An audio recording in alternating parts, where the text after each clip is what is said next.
Hi, today we're going to be talking about menopause for men, and today is the last in the series. And the first two videos were all about menopause at home, and this last two have been about menopause at work. Now, today's video is all about supporting your colleagues and your team, but we have covered some sticky subjects so far in this series, and it's all from a male perspective because I know, because I run workshops, that guys, you have loads of questions that really you feel a bit uncomfortable about asking. And you need a space where you can ask them without fear of judgment.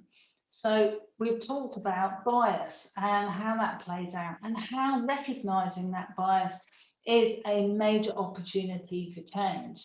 We've also talked about at home how to support your partner, how to be there for them, and how to ensure that you develop and nurture your relationship as you go through that phase. But today we're going to be talking about how on earth do you have those conversations around about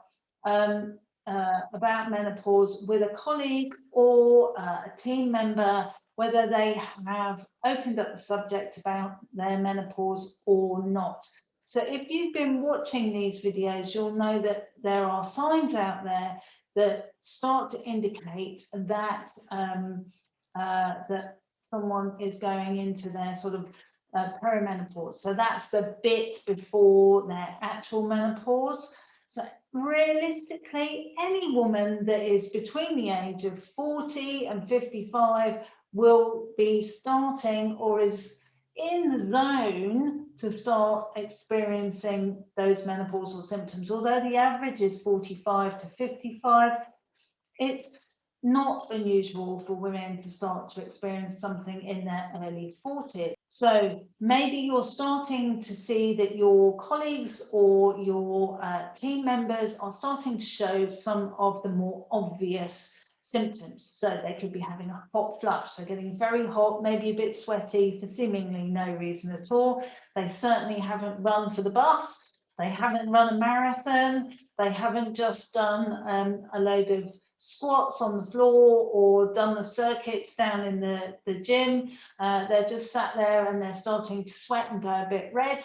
Perhaps they're feeling a lot more anxious and they're worrying about things more so than they ever have before. Perhaps they're forgetting things, so they're standing up in front of colleagues and, oh my goodness, what is she about to say? You can see that she's forgotten what she was going to say. Loss of verbal recall or brain fog, as it's more commonly known. I hate that term because it sounds far too cute and cuddly. Um, uh, is something that a team member or a colleague is suffering from, and because of that and a multitude of other things, their confidence is being affected and they are changing in their behaviour. Maybe they are having tears or tantrums, so they're shouting at people or bursting into tears where they normally would have just sailed through. All of these are really standard symptoms. So if you're seeing something like this going for one of your colleagues or one of your team members, it's probably that they are menopausal or perimenopausal, so the bit before their menopause.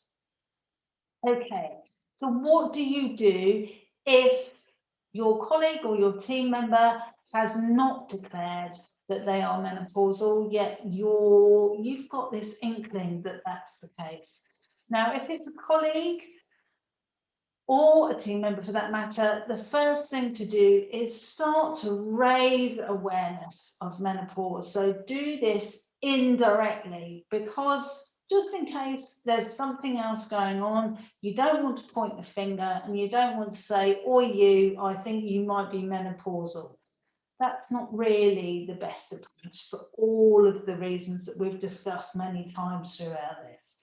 So it's an indirect raising of awareness of what the menopause is. And you can do that in lots of ways. So there's a multitude of videos on my channel that you can watch about menopause, and you can have that and say that there are things out there that people can watch There are awareness sessions. There are free CIPD materials out there. You can speak to your HR department and suggest it as potentially something for Wellness Week or something that could be raised. You can take a look at the intranet and see what facilities there are within your organisation and if it is a subject that is being discussed. All of this activity, what it will start to do is destigmatise. It will take the taboo away from menopause itself and enable the woman in question and every other woman for that matter in the organisation to start to talk about it. Because once the conversation starts, it's okay to talk about it. Once, one of the rules about Fight Club is you don't talk about Fight Club, and that's what it's been about menopause. So the rule in this case is tosh. So you've got to chuck it out and start to talk about menopause. You have to talk about menopause to break the taboo. So all of these things are ways to indirectly invite your colleague into the conversation to ensure that they can get support, and if you feel open to it, to supporting them yourself. Secondly, if the woman has come to you and said, I'm really struggling with my menopause, you might have noticed that I burst into tears or I seem to be not my normal self. Now, if that's happened, then it's time to do the obvious things. So first of all, listen, talk, offer support if you feel comfortable doing that. If you don't, that's fine. So the first thing that you can do is to have a look on the intranet and see if there are any materials out there within your organisation that enable you to offer support in an indirect way to your colleagues. So is there a policy? Are there guidelines? Is there a help group within your organisation? Are there other women who are in the organisation experiencing menopause who meet and talk about this? Is there something that you can direct them to? Again, you can ask HR if this is a subject that can be discussed at Wellness Week, or if it's a subject that they could raise awareness of, so that you can indirectly help. And if you are talking, it is about being empathetic and listening to the issues that are involved. Now, if this is a team member, then you have the power to take control of this and to see what support is available through the organisation for your team member. So what are the adjustments? What are the support things within the organisation you can readily offer to her to ensure that her career is on track? One of the most simple things that you can do is if they need time off to go to see the GP, that you happily give them time off. Because of the way that this works, women sometimes need to go to the GP multiple times before they actually get the level of support that they need. So with that in mind, it can be quite a convoluted process to getting the support that they may wish to ensure that they stay within the workplace. So it's easier if you are the one who's the budget holder and you're in control of what's discussed within your team and maybe within the organisation. But one thing you can do within your team is raise awareness yourself. You can have discussions around this. Obviously, not naming names, but you can create a level of awareness which will enable the women within your team to open conversations and support each other. It will be valued and your team will become a team that other people wish to work in, because study after study show that these things are appreciated by all ages, both genders, and it will ensure that people from every perspective feel supported and valued, and your team will be a team that people want to be in, which would be great. So these are really simple things that you can go to and do. These are really simple and easy things for you to implement on a day-to-day basis.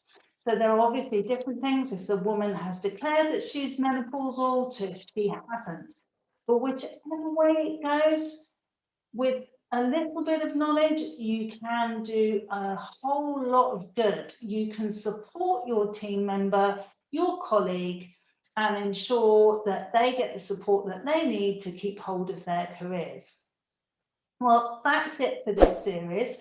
There are multiple other playlists on this channel that deal with menopause in the workplace. It deals with having those conversations and ensuring that you have an open and upfront conversation.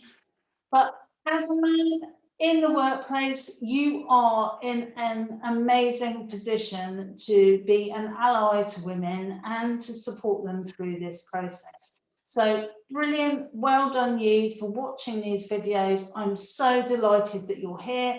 Please subscribe and leave me a message, and I will see you soon.